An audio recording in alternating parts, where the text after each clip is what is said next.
All right. So thank you again for joining us tonight. I want to thank our lecture series sponsor, Marble Harbor Investment Council, who makes this and all of our public programming possible throughout the year. We're very grateful for their continued support for many years now. And we're thrilled to welcome virtually Sarah Rose from Hawaii. Thank you for joining us all the way from Hawaii. Sarah is a journalist. She's an author. She's a graduate of Harvard College and the University of Chicago.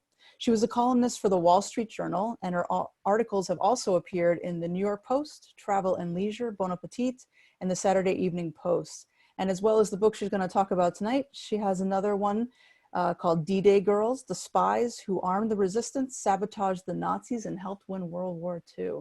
So Sarah, welcome. Thank you for joining us. Thank you. Thank you guys so much for having me. So I hope you'll bear with me if there are technical difficulties. I'm also new to this. I'm going to talk to you about the greatest act of spying in the history of the world. And that is the moment that Great Britain stole tea from China. Every time you have a cup of tea, you are drinking something that was once protected and has since been stolen. So hopefully this all works. Oh no, and it doesn't immediately. Forgive me. All right. Do you ever use your arrows? Sometimes those work too. The arrows. On your computer or your laptop? Not working at all. Not working at all. Oh no. Well, maybe I know it's a pain, but can we go back to your list and just go one by one that way? Absolutely. I guess this seems to be our option. I'm sorry. No, it's as much my fault for we saw that we could get the screen up, but then we didn't realize we couldn't actually play this. True. Strange. All right. Well, here we go. Let's get back to number one. Okay. Let me just try this one more time and see if maybe it's okay. So this is the greatest act of corporate espionage in the history of the world. And I defy anyone to make the claim that something was bigger. Because tea, when it was stolen, was worth about 5% of British economy, the entire Great British economy, the entire colonial economy. Tea imports and the taxes on them paid for roads and hospitals and civil servant salaries and an awful lot of the infrastructure that it came into being during the Industrial Revolution was paid for with money importing tea, processed tea from China to Great Britain. So I'm going to talk about what makes something corporate espionage and why this was so important to the globe, as well as to the Empire of Great Britain. And okay, now we've got it working. The first place to start is to define our terms. So what is industrial espionage? It's kind of a new concept. Something has to be valuable. And I mean new as of the 19th century. Something had to be valuable. It had to have a unique formula or recipe. You're not stealing secrets if everybody has it, right? It also has to be protected.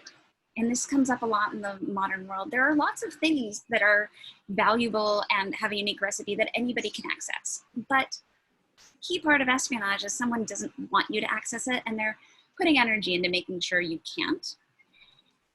It also gives whoever has it a competitive advantage, right?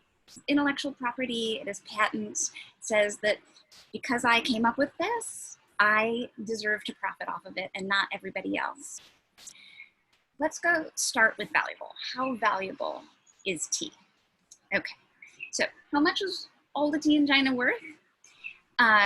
Tea was 100% of exports from the Empire of China and worth 5% of the British economy, as well as 10% of the tax revenues. And we've just learned that if you take 5% of an economy away, it is a crash, right? It is more than a recession. We are looking at depression level economic contraction if tea were to go away. And in the 19th century, that was a threat, which we'll get to. What is the unique formula about tea? Well, we have here a picture, a 19th century diagram of a tea plant. Tea isn't a pick and eat fruit. The way you get tea is by just using the top 2 leaves and a bud of the tea plant. The vast majority of the tea bush, it's a camellia, is not useful at all for drinking. It's too tannic, it's too rough, you don't want any part of it. But the very top 2 leaves, the bits of sprouts that tea is pushing out to grow, is where the tender kind of nectar of tea is. And so it is a camellia, it's a flower, and it doesn't travel very well. In the 19th century, plants were very hard to move from place to place. If you're the British Empire and you were commanding a globe, you wanted to get a rose from, say, England to a garden in India, odds are pretty good it wouldn't work. You are putting it on a boat full of sea spray, shipping it around the Horn of Africa and over to India. There's not a Suez Canal yet. It's a months-long journey, at least 3 months. Odds are pretty good that plant doesn't make it. And tea, this one little flower, was worth 10% of the British economy, right? Because not only, I mean, everyone was addicted to it. And it wasn't just that they loved the taste of it. In a rapidly industrializing economy, like the 19th century, when you are going from your agrarian world to your factories and manufacturing, tea was incredibly useful for delivering calories to a workforce. Britain by the 19th century has completely expanded past its ability to feed itself as an island, right? It's had this Malthusian dilemma. It really can't make enough food to feed the growing population. And on top of that, with industrialization, you get cities, and cities are crowded and they're full of germs, as we are learning. Tea requires you to boil water.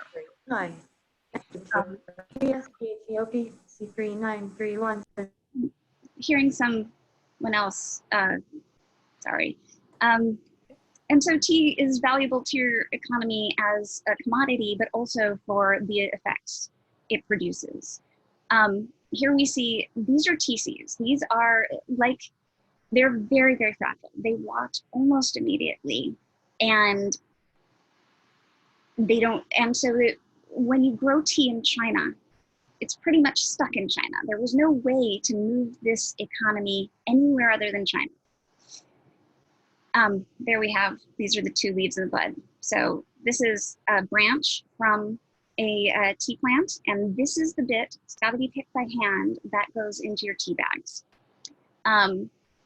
You can seed tea, you can transplant plants in 2 different ways, right? There's the seed, which we all know. You can also do clones. And so this is somebody who's cutting off a clone, where you will take a cutting of a plant, plant that, it will then produce roots, and you get a daughter plant that is the exact genetic replica. Even this, you couldn't get it around the Horn of Africa. You just couldn't move plants very easily. But it's not just that it's this bush and it's this flower, it's highly processed.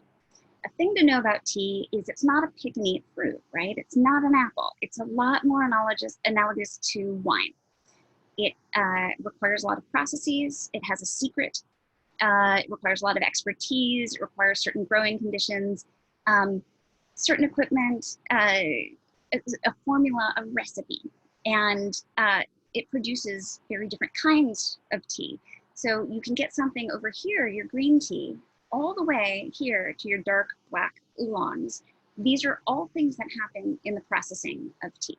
So I'm making the case that when you're stealing tea, you're not just stealing the plant, and you're not just stealing your seeds, and you're not even just stealing daughter plants. What you are stealing is the way to get all of this into the cup. I like to sort of liken it to the difference between a roast potato and a baked potato. Your darker teas are going to be your roast potato, and you get all that lovely caramelization and those sort of more complex flavors.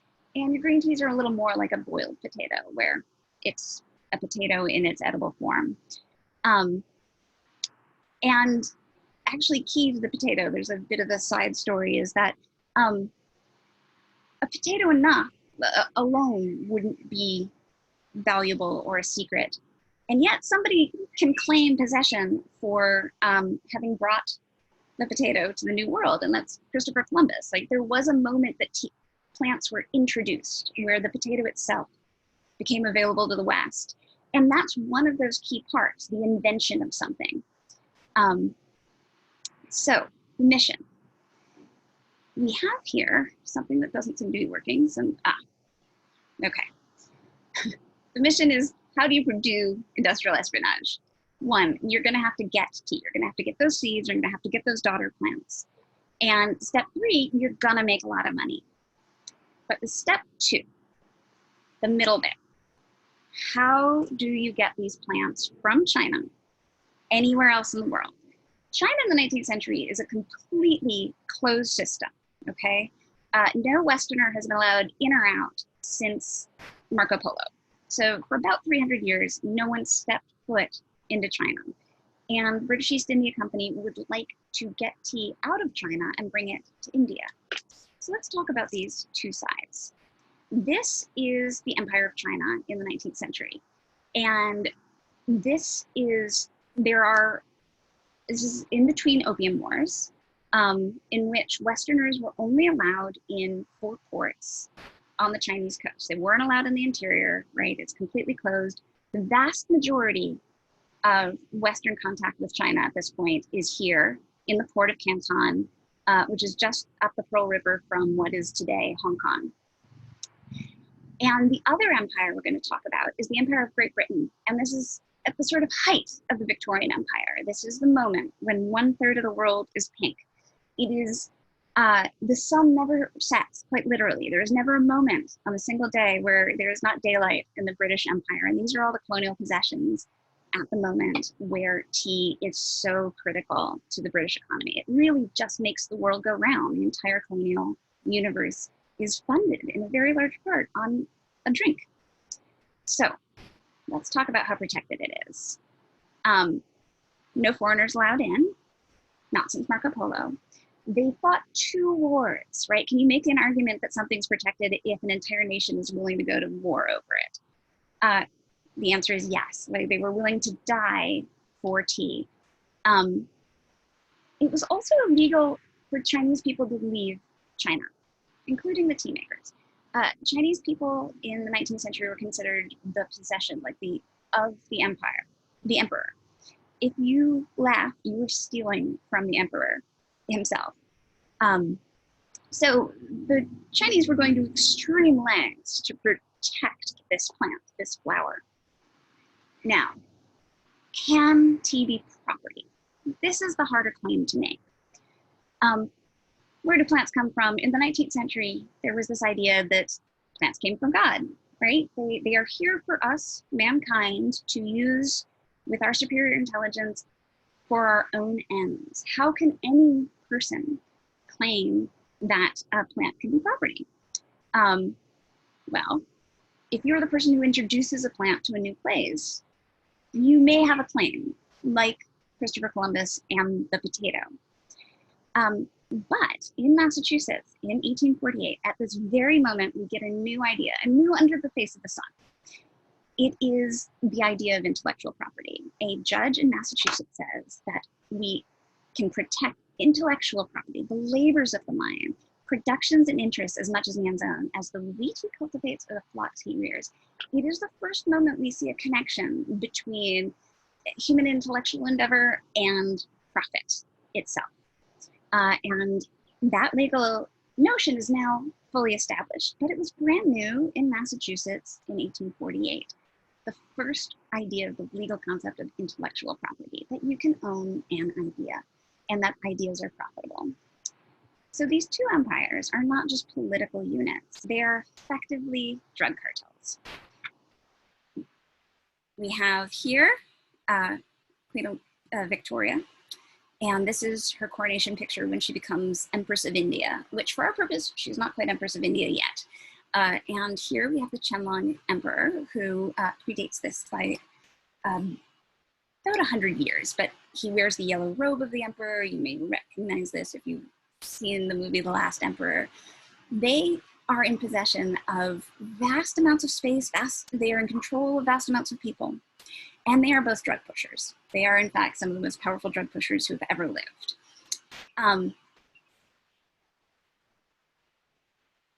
we've talked about how the British Empire really depends on tea. What we haven't talked about is the relationship to getting tea. The Chinese were happy to sell tea to Britain, and the Qianlong Emperor, this one in particular, was madly in love with clocks. He was perfectly happy to take all British money and buy very expensive, very elaborate clocks. But there was nothing that China wanted from Britain. There was no real trade you could have because China was fully self-sufficient. They had silk. Why would they want British cotton? They had Chinese porcelain. Why would they want British stoneware? They looked at the West as an inferior producer, and they had a good claim to that. And there was no commodity like tea that they wanted to buy. So you get what is called a balance of payments problem. British Empire has to pay silver for the commodity of tea. Money flows one way, and products flow the other, and that is swiftly emptying the coffers of the Bank of England. A solution comes in the form of another flower, and this is the poppy, the opium poppy. So tea, as we've mentioned, is a camellia. Opium comes from the opium poppy. You slit open the bud, and there is a sap that drains out of it, and it is analgesic, makes you a little bit high, it's super fun.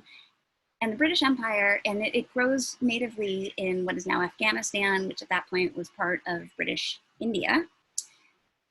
And it was something you could trade for tea, but you had to create a market for it. You had to get people hooked. So now you've got the British Empire financially dependent on tea and emotionally dependent on tea, and now physically dependent on tea. Tea is a stimulant as well. It's not as physically addictive, not remotely physically addictive as opium, but it is very much a part of their daily life. But opium creates a physical addiction. So we have these two drugs, caffeine and opioids, that are now trading each other. The Chinese don't like it.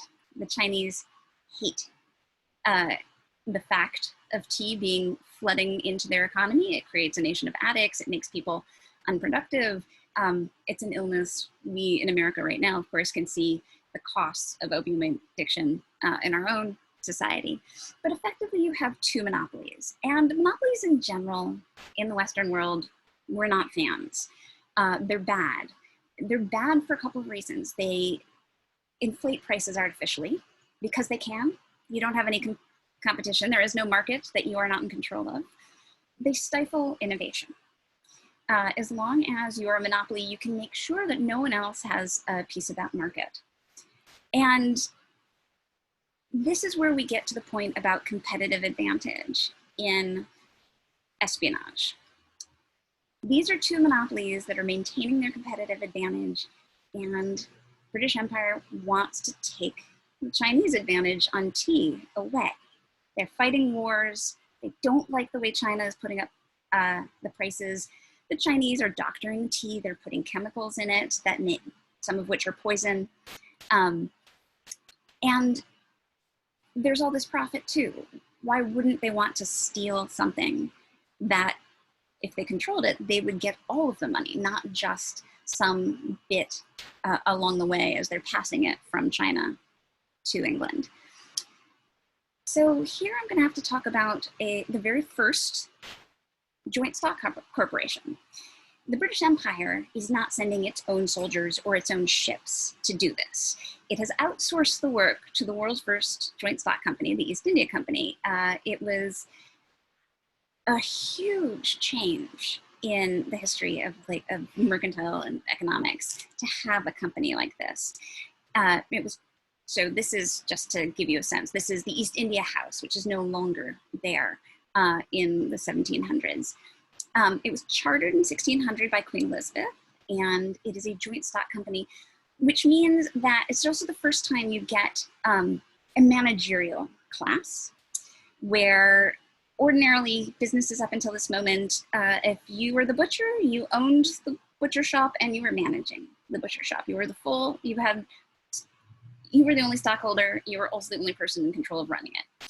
With the East India Company, you had shareholders, and then you had this managerial class who managed your inventory, who did your trades, who did your banking, who were remote from the product itself. And it produced an awful lot of intellectual change, just this fact, in Britain. And there were a number of really famous East India Company alumni, including Adam Smith, who we've all heard of, right? He is the man who has given us what is our sort of foundational knowledge about markets.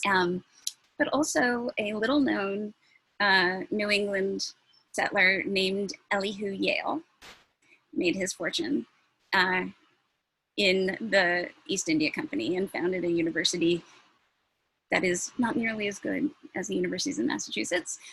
It had a global reach.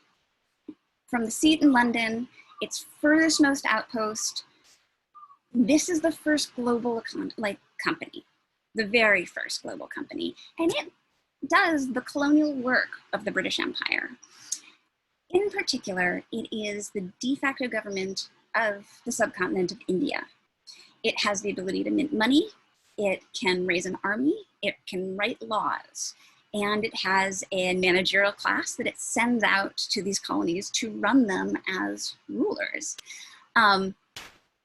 It is also failing by the 19th century. With the ideas of Adam Smith, the notion that monopolies are bad, the fact that the East India Company is now huge and bloated and not, you get smaller companies who want a piece of the Far East trade, who want a slice of it. And so its dominance is getting chipped away now that it's been in existence for 250 years. It has this idea that if it could steal tea from China and bring it to India, its last remaining possession, it might save the company, it might spare the shareholders bankruptcy. So here we are again. I want to talk just a little bit about the physical distance we're talking about. Here is the global map of the British Empire. Here, let's see, right down here about, looks like is Hong Kong. This is the subcontinent of India. We've got Pakistan and Afghanistan over here. This is South India. Here, small island off the coast of Europe, is London, the seat of colonial power. And to get from the seat of colonial power to the furthest most outpost, you have to sail all the way around. You have a bunch of co-link stops. Sort of here, you've got St. Helena and South Africa, island of Mauritius over here, coal again along the coast, crossing the Indian Ocean, and then up here all the way to China. 3-month trip. 3-month trip funded by tea with enormous profits attached to it. A little bit about India. This is what the colonial empire looked like at the time. And here is Afghanistan. Here is where the poppies are coming from. This is the only part of India that's profitable, is the opium trade. Britain thought it'd be wonderful to have a couple 100 million people working for them who you could call upon to have as soldiers, and that there would be all these products in India, like cotton, that you could then sell abroad as a refined good. But mostly, India was difficult to manage, very expensive. There were lots of wars. It didn't pay its way. The one thing a colony needs to do is pay for itself. Otherwise, all that profit in the Bank of England, all that money in London is going the wrong direction. So it was as large as the USA is now, about territory-wise. It had 300 million people, which is almost about what we have right now. So it's an entire US controlled from London, but by this joint stock company that is raising armies, taxes, and laws, draining money from the company itself. And it's not a very successful venture for the East India Company, but they can save it. They can save it if they can steal a protected piece of property. So they need somebody to do this. Who can go to China, a place that's been totally closed for 200 years at least, go in, not speaking the language, get tea and then move it to another country successfully at a time when plants don't travel well. Who's qualified to do that? The man they chose was named Robert Fortune. Fortune was Scottish, and he was in this very elite group of scientists, most of whom were self-funded, like Charles Darwin, married to the Wedgwood fortune. He could travel the world on ships and do his discoveries because his wife's family paid for it. Robert Fortune didn't have those advantages.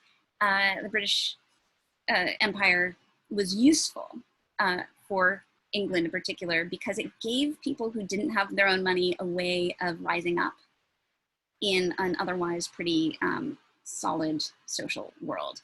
Fortune is Scottish. The Scots have a better education system than Britain at the time. They have parish schooling, and their universities are pretty exquisite. You always see Scotty on Star Trek, right? He's the engineer. They have a reputation for being good doctors and good engineers. And Fortune came up through apprenticeships to be one of the leading botanists of his day, and probably the lead botanist who did not have money to send himself to medical school. So he's risen very far in British society and in the plant world. He's risen as far as he can go. He is in charge of the Chelsea Physic Garden in London. And if you are in London, when it is possible for us to travel again, I highly recommend you go. It is one of the most delightful surprises in London. It is a tiny little garden on the banks of the Thames that was used for physics, which at the time meant medicine. It is where you grew medicinal plants. It's where you studied planting. And he was in charge. It's sort of an outgrowth of Kew Gardens, but specifically for the study of how plants can become medicine. And our plants are medicine. Most of, up until this sort of modern moment of molecular biology, we depended on plants like the cinchona bark to make quinine, which would help prevent malaria. Aspirin comes from a plant. You can look at medicine like opium, another plant. So they're the research and development men of the empire. When they are finding plants elsewhere, they are finding ways to make money. It's like Xerox PARC, but for the 19th century. So does Fortune count as a spy? He is being hired to go to another country. I think under both definitions, noun and verb, what he did was spying. He was a person who secretly collects and reports information on the activities, movements, and plans of an enemy and competitor. China and England are fighting wars against each other. They're edging each other out for profits. They are certainly enemies and certainly competitors. Works for a government or other organization by secretly collecting information about the enemies and collectors. Fortune was sent to China to do both of these things. He went undercover. So this is an interesting part of the story, and this is actually the bit that got me into For All the Tea in China in the first place. Fortune went undercover to a place where no Westerner had been in the interior for several hundred years, and no one thought that this Westerner wasn't Chinese. How is that possible? Well, China was so closed. It was basically an epistemic system all to itself. So it didn't really know what Westerners looked like. It didn't have an image of what a white guy looked like. Also, at the time, the Manchurian court are foreigners. So China itself is being run by a foreign power. And that is known in all the provinces, that China is not like, it's more like the federated colonies of the US at this point, rather than one nation that sees itself entirely as one people. It doesn't have one language. It has several different regional dialects. So if you're Chinese, you think, well, I've never seen a white guy. I don't know that he's white.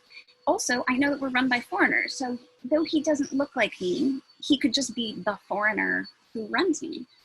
That helped. He was working for one side against the other. There was no question where his sympathies lie. He was not an impartial observer. He was there on behalf of the East India Company. And he knew the value.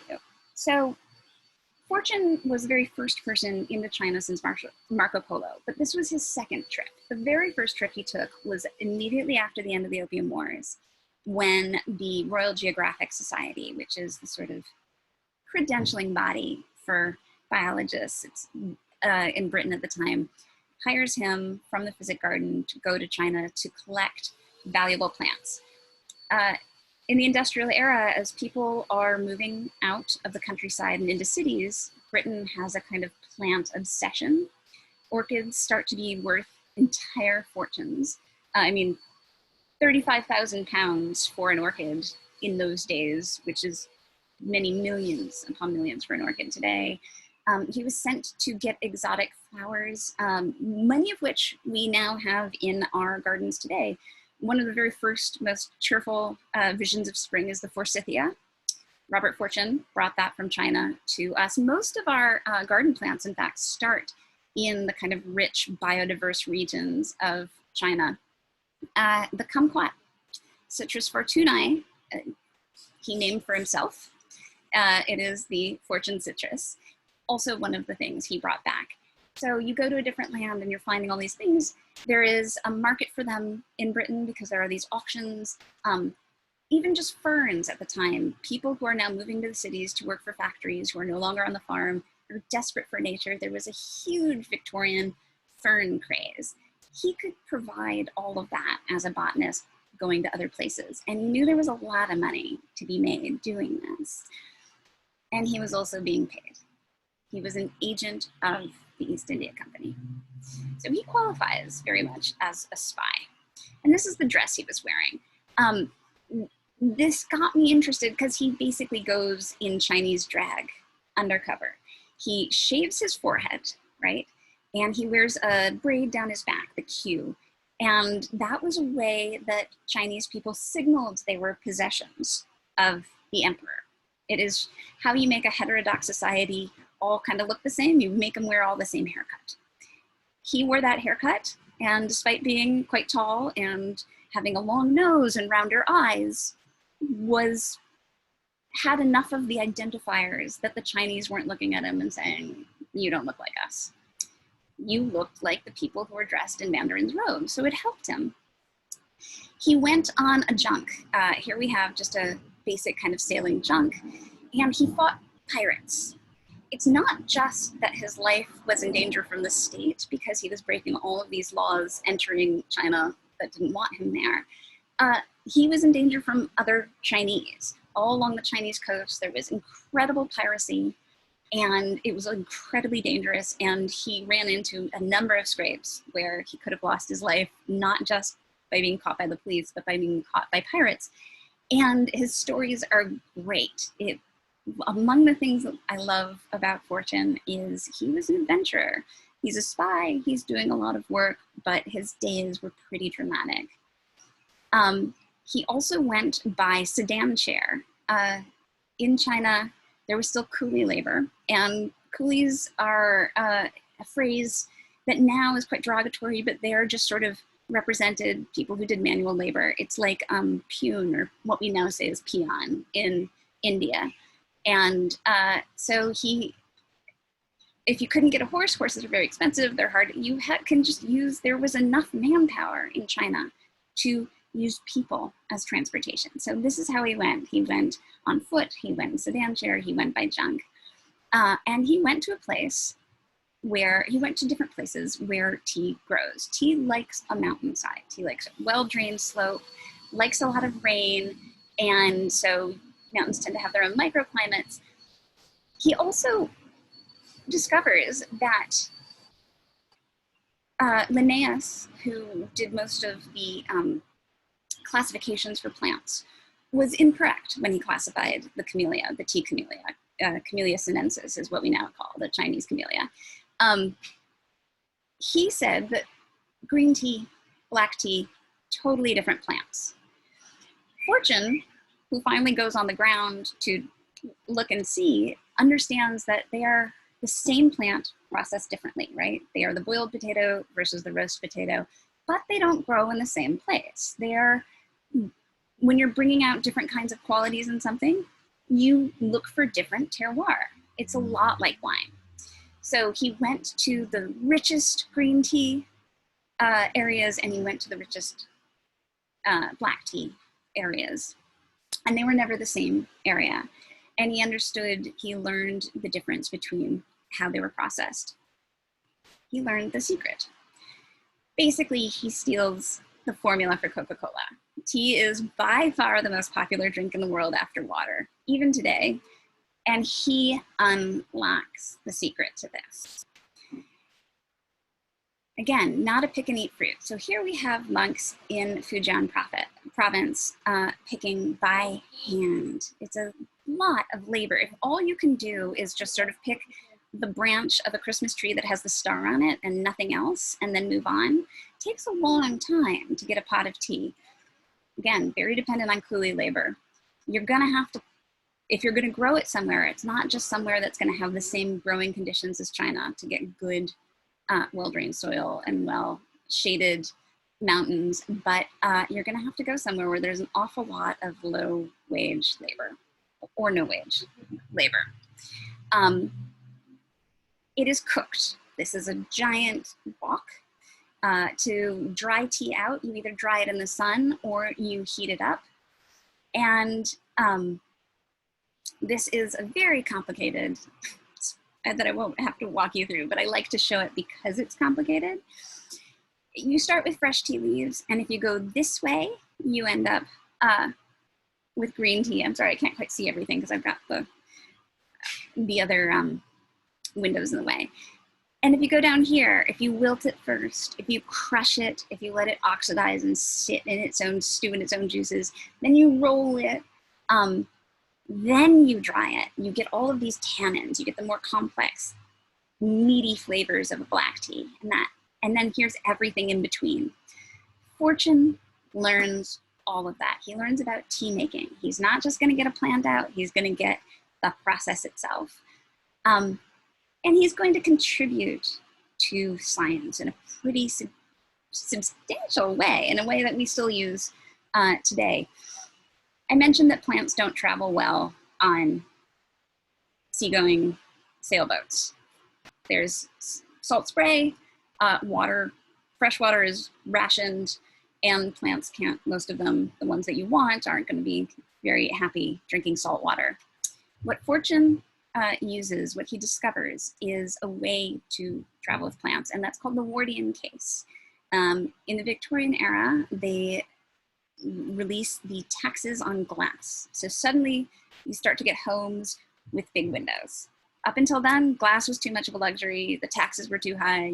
You had glass, but a lot of the money was being sucked out by the state.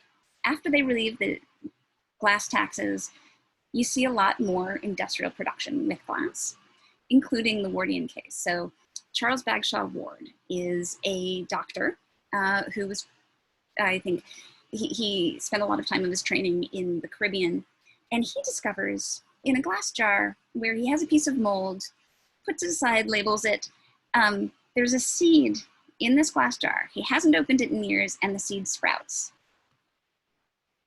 He has basically invented the terrarium. In a closed glass system, if you have a little bit of sunlight and a little bit of moisture, the plant will aspirate the carbon dioxide, release oxygen, and the liquid, because it can't escape, gets kind of recycled. It's almost like a perpetual motion machine for plants. You don't have to water them if you can keep them encased in glass. The glass is closed and sunlight can get in. This changes the world. Suddenly you can move that cinchona tree to India, the rubber tree to your colony. You can now have these products anywhere you want them. Sugar can go from the Caribbean to the South Pacific. You have just expanded your ability to produce things all over the world. You've created a way for your colonial universe to make money, to solve the problem of colonies paying their way, get the plants out of them, grow them elsewhere. So it works. He figures out a way to get the tea out. He also figures out a way to get tea makers out. He gets tea equipment out, those woks and those ovens. He also figures out that green tea and black tea are different, and that green tea is being colored by the Chinese. They don't know why the West liked their green tea super green, but they did, so they were putting yellow and blue chemicals in it. When this gets discovered in London, the fashion for green tea pretty much is killed forever in Britain. They've never really turned into green tea makers or green tea drinkers. But another reason is that tea takes sugar. Black tea takes sugar. It's more complicated. It's kind of heftier. It also takes milk. Green tea doesn't take either of those. And Britain, with its inability to feed itself, was using tea as a way to get calories in. Sugar calories are pretty dense. They're pretty light. They're easy to ship. Milk is a little bit of protein, and it made people healthier. It boiled the water, so it was curing cholera. Tea drinking places industrialized about 50 years faster than coffee drinking places like Germany, and it's because the water for tea needs to be boiled first, so you've killed the bacteria in it. You can also kill bacteria by fermenting liquids, but if you have a very drunk workforce, if they're all getting their liquid and calories from beer, they're not very useful at a loom or at heavy machinery. So tea was really useful. Within one generation, China is no longer the lead producer of tea. India takes over. The daughter plants of Fortune's Hall will get sent to India successfully after several years, after a lot of failed attempts. And they will be the first plants that get to Darjeeling, which is considered the champagne of tea.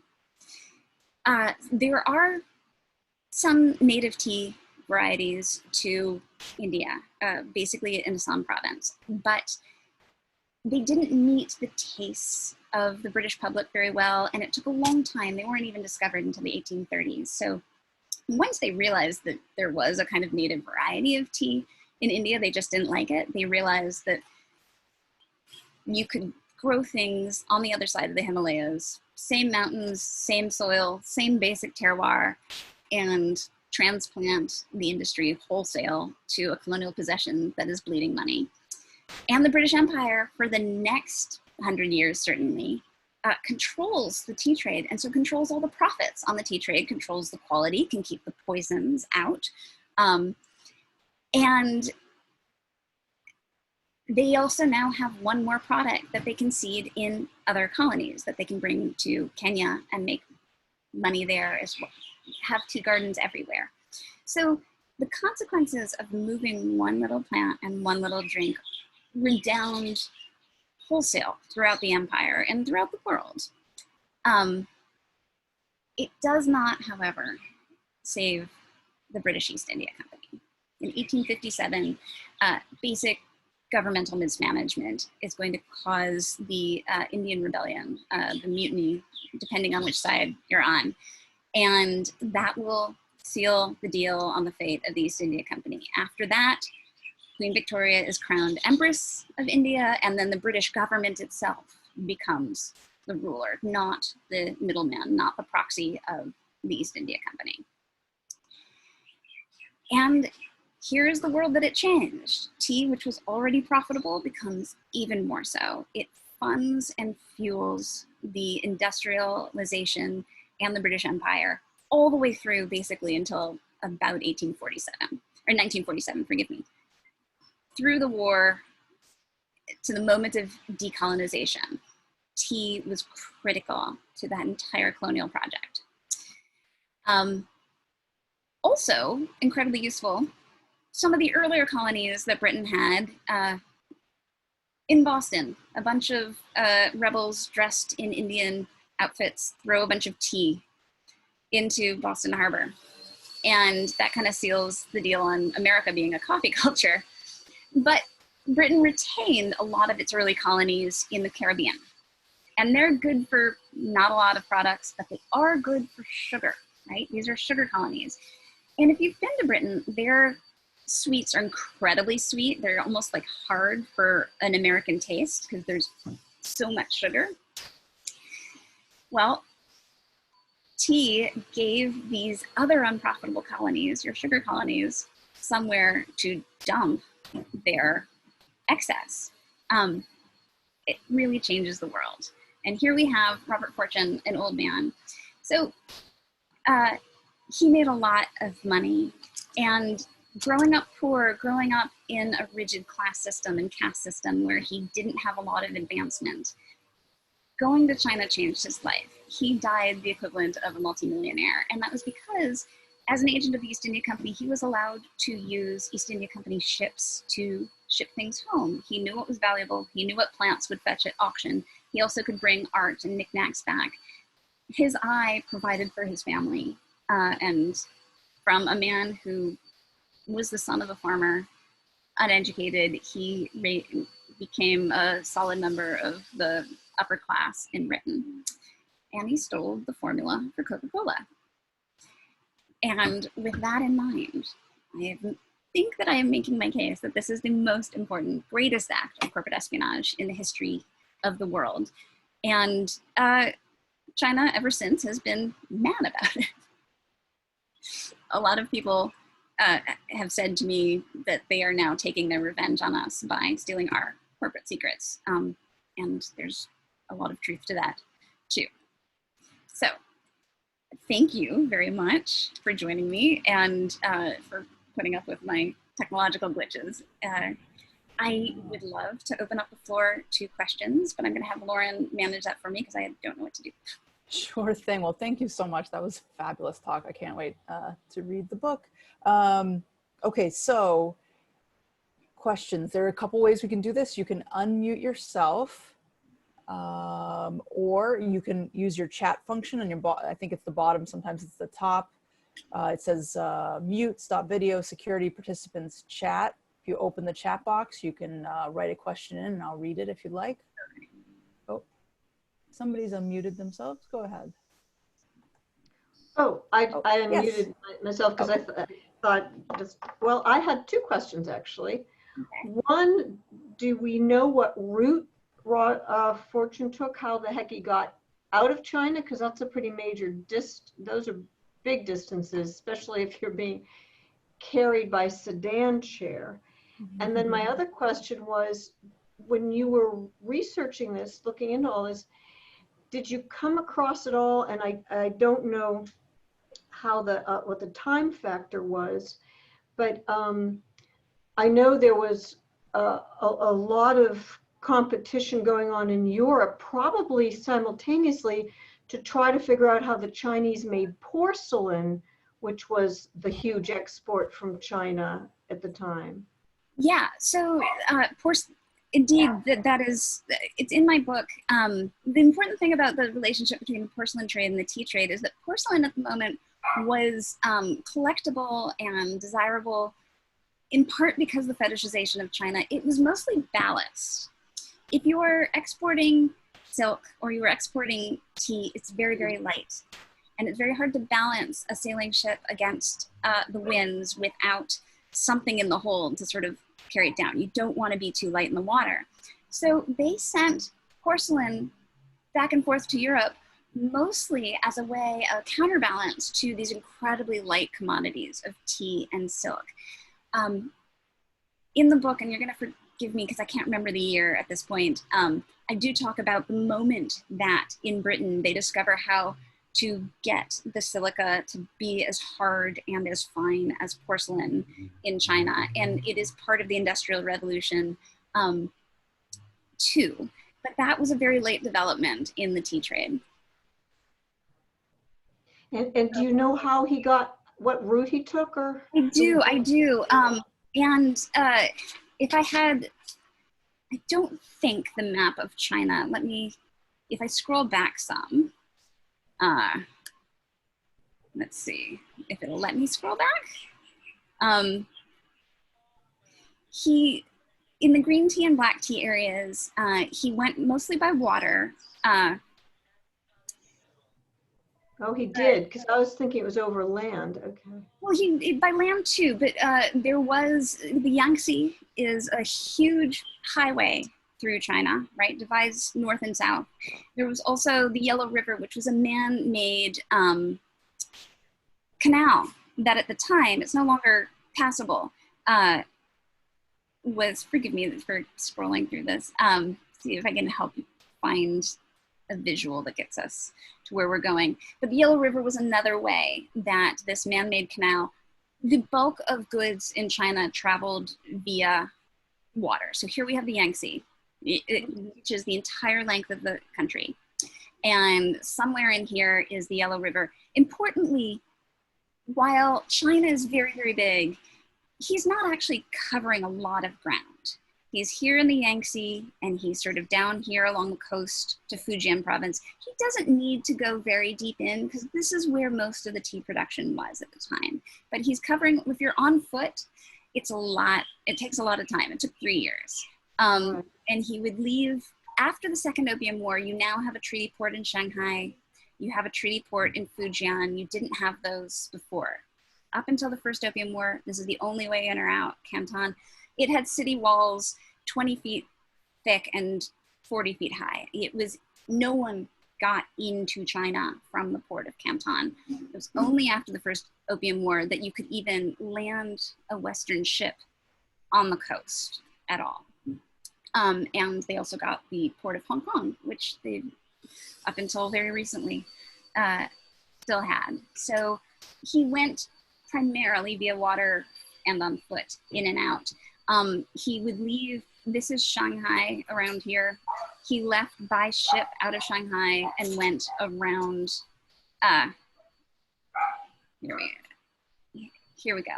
He would leave, travel through here, through the straits, then down, and I think he went in to Calcutta on this side of India, right down here. And from there, his coolie labor, as well as water and oxen, moved the Wardian cases up into the Himalayas, which are right in here. And you can see, so this is China right over here, and this is India right in here. It's the mountains that divide them. They're really on just opposite sides of each other that the tea is growing. They were bringing tea to a mirror image in the very same geological, there we go.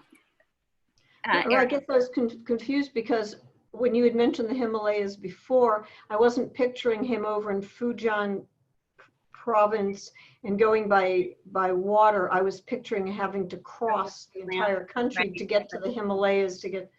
No, he put them on East India Company ships that that went by water this way, and that was about a trip of a month, but it was long enough that the tea seeds still couldn't survive. And then once you got to India, it was another several weeks up into the mountains. And what was the reaction when the Chinese caught on to what had happened? It was too late. By the time they caught on, they couldn't do anything about it. The secret was gone. The farms had been started. The genie was out of the bottle. And we were drugging them. I mean, the British were drugging. We were sending battleships, or the British were sending battleships. They call it gunboat diplomacy. China had sailing junks and a few cannons. We had steam, the West that is, had steamships and proper guns, and it was no match whatsoever. And they were forced to sign unequal treaties at the end of a rifle. And they're still mad about that too. I was gonna say, no wonder. Yeah. Other questions?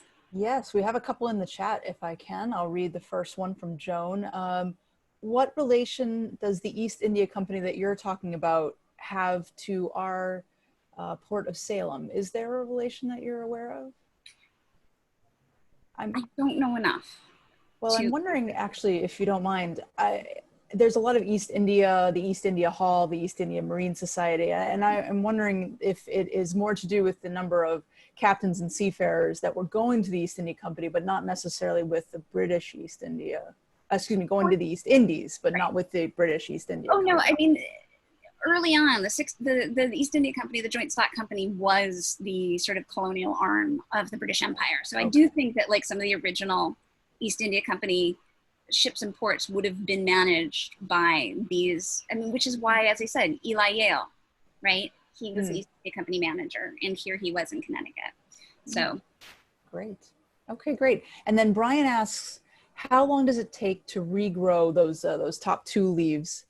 And then he also asked, is India and China the big players today, or has it spread out some more? Well, it's certainly spread out, but if you want wonderful tea, if you want the best tea, it's a little bit like saying I want French wine or Italian wine instead of I want Oregon wine.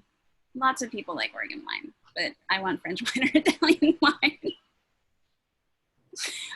So, you know, you can now have it everywhere. The tea grows anywhere you've got the right climate. It's got to be sort of hot. It's got to be well drained. It mists. It burns in direct sunlight. But if you've got so there are even some, actually Robert Fortune was hired again by the US government in the 1860s to try and start tea gardens in what was then, what was the South, in South Carolina and below, because they thought this would be a good competing crop to cotton. It requires very low wage labor, and almost immediately afterwards, the Civil War in America starts, and Fortune will spend a very long time arguing with the US Department of Agriculture for his money back after he shipped all these tea seeds to the US right before the Civil War. That's an interesting timing, huh? Oh, yeah. Things may have been different here. And how long, once you pick those 2 top leaves, how long does it take to regrow? So the plant will start regenerating almost immediately. Those, you know, it really wants to grow. That's what plants do. That's kind of its mission. The more it can grow, the more seeds it can put out, the better its genes' survival chance, and it needs to provide itself with energy. So if you take those away, it's a little bit like pruning back any kind of garden plant. It starts almost immediately to give you new shoots. That's just neat. So is there any place in the United States where tea is grown? So there are a few. Again, I don't think they're very good, but they're kind of show garden tea, novelty tea. I think maybe Lipton or one of the big, you know, Twinings has a tea garden in South Carolina, one of the original ones. I think there's also somewhere along the sort of East Coast, the kind of Mediterranean climate of New England. They tried to get something growing there, and they pick a little bit about it. But again, anywhere you've got a minimum wage, tea is almost not worth the effort. It's too expensive. And machine picked tea is just not that good. You get too much twig, too much shake in it. And it really requires a low wage economy. It really requires slave labor, which we didn't have almost immediately after tea arrived here. So even South America and Central America, you don't see it either. You know, I don't know much about South and Central America by way of tea, to be very honest. I know there's like a really great kind of East African tea that people are really fond of. I know that it grows places like Turkey is really, but I don't know anything about South America. It's a great question here from Katie. Who owned the tea gardens in India? The East India Company directly, the British government, and whoever did they in essence enslave the Indian tea workers? So that's a very good question. So at first they were all company gardens, which is to say they were all owned by the East India Company. Once the East India Company folds after the Indian Mutiny, they all were down to the government of India, but also farmers who were able to purchase land, colonial farmers, they would start gardens there, and they would have get the profits from that too. Were people enslaved? They were paid very, very, very little. They were on contracts. We actually have some of the contracts in the British Library that the Indian peons were indentured to, or and certainly the Chinese were basically enslaved to. We've heard the phrase Shanghai, right, to Shanghai somebody. That comes from the moment where Fortune is traveling, where there was a real problem of people stealing people off the coast and shipping them, say, to California to build a railroad or to Australia to work in a gold mine. And that's how we get the phrase Shanghai. The Chinese laborers who went to India for fortune were pretty mad about it. And there were a couple of mutinies there as well. So nowadays, the biggest grower of tea and seller of tea is still China and maybe India runner up. Yeah, China is definitely rebounded. Mostly it's an internal market there because they are also fantastic tea drinkers and they're 1.3 billion people. So they could just sell to themselves for the rest of time and still be the largest tea market. And then India would be like the second largest. Okay. Any other questions? Feel free to unmute yourself. And there's teas that are worth far more than gold by weight, which I find very interesting. It's one of the rare things. It's such a lightweight commodity that you can have an ounce of tea that is worth more than an ounce of gold if it's from the right region and picked in the right way and sold at auction. So, wow. But an ounce of tea is a lot. This is fabulous. I was wondering, if he didn't speak Chinese, where did he get his interpreters from? And was that dangerous for the Chinese interpreter? Because very dangerous for the Chinese interpreter. And very good question. So let's see, was it this way that we got the Chinese map? Let's see. There it is. So most of his interpreters would have come from the Treaty Port of Canton, which is where most of the tea trade existed up until the first Opium War. And because this is where all of the tea trade is going on, there are interpreters there. There are people whose job it is to negotiate between the sellers of China and the buyers of the West. And they speak a little bit of a kind of pidgin English, some of which again we have today. So the word like chop chop, that comes from this pidgin Chinese trade language from the tea trade. Once the Opium War, the first Opium War, and you get these 4 extra treaty ports plus Hong Kong, he could then hire people on the coast in the treaty ports there. Again, you weren't allowed in or out beyond the treaty port. You were just there to trade. But the people who were doing that middleman work between China and the Brits, they picked up a little of English. They could speak a little bit of whatever regional dialect they were in, and he hired them as his interpreters for the different regions. And it was very dangerous for them. Were they ever caught, they all would have been killed.